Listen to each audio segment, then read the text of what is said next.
लेकर चलते हैं आपको जरा राजस्थान के जयपुर भी। वहां पर इसी साल चुनाव होने हैं एमपी के साथ ही।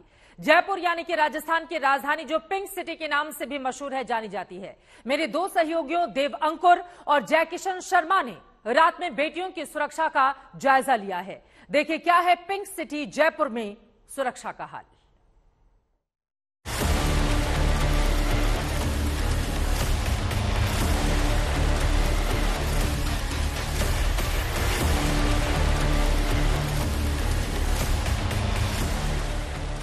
जयपुर में रात में सुरक्षा का इंतजाम कैसा होता है, आज तक के रिपोर्टर देव अंकुर और जय किशन शर्मा ने रियलिटी चेक किया। इस समय जहां मैं मौजूद हूं वो सिविल लाइंस, जहां पर मुख्यमंत्री का सरकारी निवास है और सचिवालय जहां से सरकार अपना कामकाज चलाती है, वहां से महज करीबन 1 किलोमीटर की दूरी पर है और हम निकलेंगे कई प्रमुख मार्गों का जायजा लेने के लिए। इस समय हो रहा है रात के करीब 1 AM। आइए चलते हैं। आधे घंटे बाद देव अंकुर जवाहरलाल नेहरू मार्ग पर पहुंचे, जहां पुलिस वाले बैरिकेड को छोड़कर आग सेकते नजर आए। कैमरे को देखकर आगे आए तो दलीलों का दौर शुरू हो गया। नहीं चेक कर रहे हुक्म, गाड़ी लगातार चेक कर रहे। रोड पर ट्रैफिक ही नहीं था इसलिए बैठ गए थे। तो नाइट शिफ्ट में आपको पता है कि गाड़ी एक के बाद एक अगर कोई अपराध करके जाएगी वो 40 की स्पीड पर तो जाएगी नहीं सर। आप जानते हैं वो 80, 90, 100 की स्पीड पर जा सकते हैं। हमें हुक्म, गाड़ी रोड पर आ रही नहीं है, आ रही है उसको चेक कर रहे। आपके साथ आएगी इतनी तेजी से 100, 110 की स्पीड पर आप डिवाइडर लगा रखे, आपके सामने कोई गाड़ी आ रही है तो बताओ। आप तो कैमरा देखकर आए हैं, अगर आप कैमरे से तो कोई मतलब ही नहीं सर, हम तो कैमरा थोड़ी देख रहे। कैमरे के सामने ये लोग आग सेक रहे थे और जब कैमरा इनकी तरफ मुड़ा तो ये लोग वहां से उठकर आ गए। हम टोंक रोड पर पहुंचे तो वहां भी बैरिकेड खाली था। पूछने पर पुलिस वालों ने बताया कि किसी बाइक वाले ने उस पर पत्थर फेंका और भाग निकले। एक आदमी चेक करते हैं, आप अचानक आ गए हमारे पास में तो सर हम भी तो इंसान है, हम भी तो यहाँ ड्यूटी कर रहे हैं। सर्दी का तो ऐसी औचक ही सर्दी का टाइम है सर, 3 आदमी है तो पीछे से भी आदमी आ रहे हैं, आप देख रहे हैं। आप इधर का नहीं दिखा रहे आपने, भाई पीछे से कोई बाइक आके गाड़ी निकाल रहे हैं, कोई अपने कोई भी बंदा आ सकता है। की बात है, कौन थे जो पुलिस वालों को गाली? नहीं चलता ना सर, वे तो निकल के चले जाते हैं। नंबर प्लेट तक नहीं होती है, अंधेरा है यहाँ पे, अंधेरा भी तो है ना सर, नंबर प्लेट तक नहीं होती गाड़ी के अंदर। अब जब हम यहाँ पर आए हैं उसके बाद थोड़ी सी ये लोग मुस्तैदी दिखा रहे हैं, चेकिंग की जा रही है।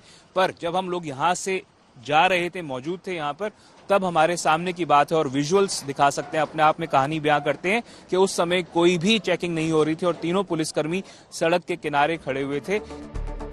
यहाँ कुछ ही दूर एक और बैरिकेड पर पुलिस वाले चेकिंग करने के बजाय साइड के किनारे बैठे नजर आए। पूछने पर कहा ये उनका टी ब्रेक था। चाय के लिए बैठे। कहाँ है चाय? आप लोग तो खड़े हो गए। नहीं जस्ट ये देखो सर, पी हम जस्ट ये अभी, और हम सारा रिकॉर्ड सारा करते हैं, वैसे नहीं सर। और देखो आप देखो कौन सी गाड़ी है, क्या नंबर है, नाम है, सब नोट करते हैं, ऐसे नहीं सर।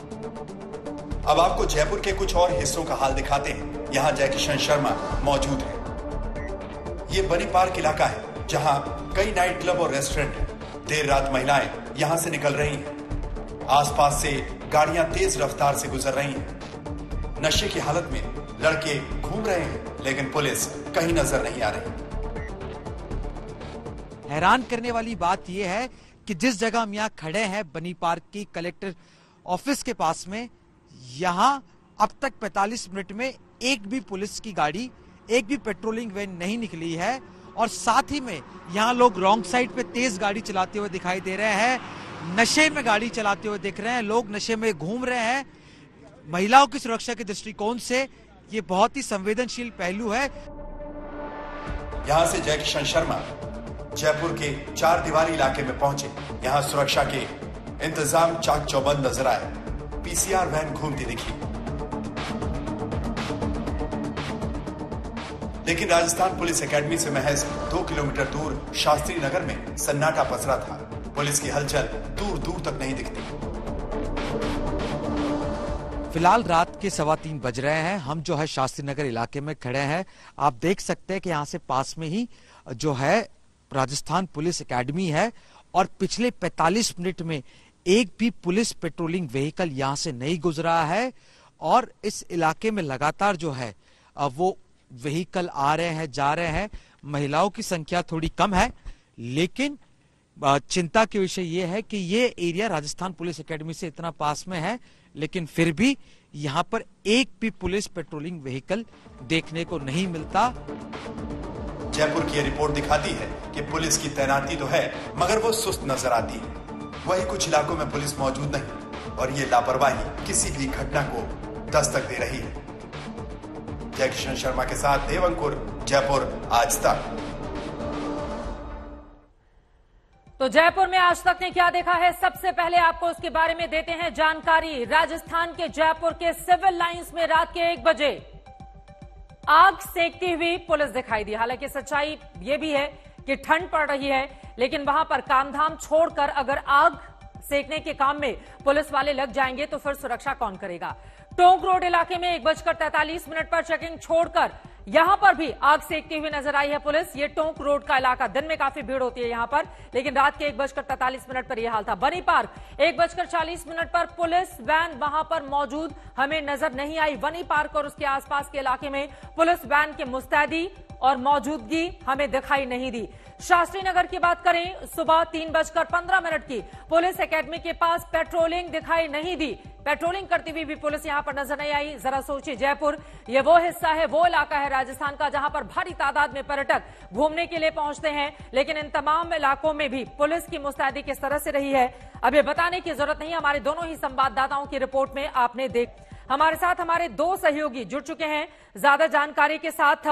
देवंकुर हमारे साथ मौजूद हैं। सबसे पहले उनके पास चलते हुए, देव, राजस्थान के बारे में, रेप के मामले में नंबर 1 आता है राजस्थान, महिलाओं के खिलाफ अपराध के मामले में दूसरे नंबर पर है राजस्थान, लेकिन उसी राजस्थान में अगर आग सेकती हुई पुलिस नजर आएगी तो यकीनन आग का खेल भी बुरा होता है। और इसी वजह से आंकड़े इस तरह के सामने हैं, शर्मसार करते हुए ये आंकड़े, लेकिन पुलिस का आधी रात में जो हाल है वो आपकी रिपोर्ट में हम सब ने देख लिया। चित्रा, हम लोग रात में करीब 2.5 घंटे सड़कों पर घूमे। जेएलएन मार्ग, जो कि जयपुर का एक बेहद प्रमुख मार्ग है, आर्टीरियल रोड है, उसके अलावा टोंक रोड, तमाम जो ये रास्ते हैं उन पर हम निकले। और उससे पहले हमने सिविल लाइंस का भी जायजा लिया, जहां से महज करीब 1 किलोमीटर की दूरी पर मुख्यमंत्री का निवास है। मैं आपको बता सकता हूं कि जो पेट्रोलिंग है, सड़क पर जो जीप में पुलिस पेट्रोलिंग कर रही थी, वो हमने बिल्कुल 5 या 6 जगह देखी। पर जिस तरह से पुलिस बैरिकेडिंग के पास मौजूद होनी चाहिए थी, वो वहां से नदारद होकर या तो सड़क के किनारे मौजूद थी, या फिर इस तरह के एक फ्लिम्जी बहानों को सामने लेकर आ रही थी। कह रहे थे कि हमने टी ब्रेक ली हुई थी, या हम आग सेक रहे थे, या फिर हमने टॉयलेट ब्रेक ली हुई थी। आप देखिए, 4 या 5 अगर पुलिसकर्मी कहीं बैरिकेड के पास मौजूद हैं, तो कम से कम 2 पुलिसकर्मी तो वहां रह सकते हैं। अगर 2 लोगों ने टी ब्रेक ली भी है, या फिर अगर टॉयलेट ब्रेक पर गए हैं, या फिर अगर, क्योंकि कड़ाके की सर्दी है, इससे कोई मनाही नहीं थी, पर अगर चारों के चारों पुलिसकर्मी इकट्ठे होकर एक ही बार में टी ब्रेक ले रहे हैं, लू ब्रेक पर चले गए हैं, या फिर आग सेक रहे हैं, तो ये बताता है कि किस तरह से पुलिस का जो मुस्तैदी होनी चाहिए थी वो बिल्कुल नदारद है। और शायद कहीं ना कहीं जिस तरह का मामला दिल्ली में सामने आया, ये क्या जयपुर पुलिस इंतजार कर रही है कि यहां पर भी वैसा मामला सामने आएगा, उसके बाद मुस्तैद होगी? तो ये बड़ा प्रश्न है और पुलिस को इसके बारे में जवाबदेही बेहद उसके लिए जरूरी है और उसको ये बताना चाहिए